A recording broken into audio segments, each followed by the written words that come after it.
Je n'avais plus de corps et j'étais devenue une petite étoile. À ce moment-là, j'avais l'impression que ce qui m'arrivait était tout à fait normal. J'étais contente de voir que je n'avais plus de corps, que j'en étais libérée. C'était comme dans Star Trek, quand ils volent à une vitesse hyper exponentielle et qu'ils voient toutes les lumières défiler devant eux. Je voyageais à des millions de kilomètres à l'heure. Chaque culture a sa propre conception de l'au-delà. Mais comment se fait-il que nous croyons à l'existence d'un monde après la mort?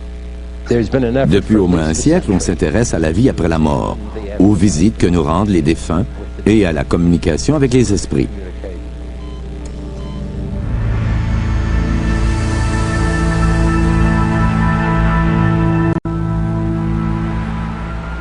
Ceux qui ont failli mourir racontent tous des histoires extrêmement similaires.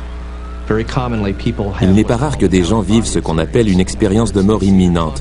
En d'autres termes, leur conscience se sépare de leur corps. Très souvent, ils se voient traverser un tunnel, au bout duquel ils rencontrent généralement des êtres de lumière. Il peut s'agir de parents ou d'amis décédés ou même de figures religieuses. À ce moment, très souvent, ils voient leur vie défiler en rétrospective.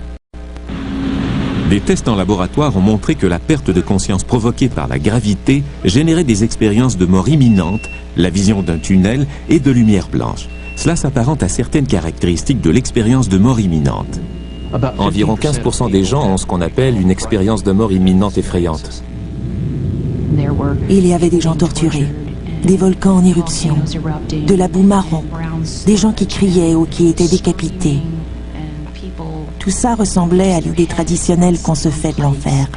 S'il ne s'agissait que de la réaction physiologique du corps par rapport à la mort, tout le monde vivrait la même expérience. Mais ça n'a pas été mon cas.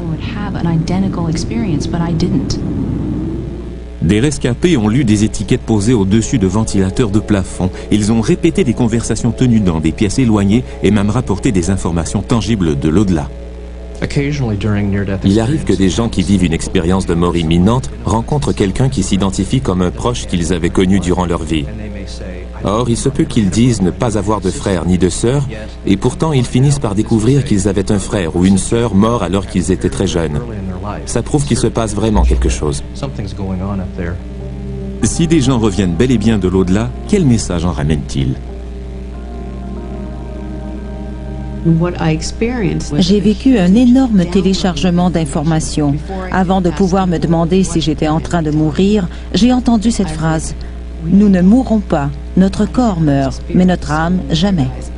Le plus grand mystère auquel est confrontée l'humanité est de savoir ce qui se passe après la mort.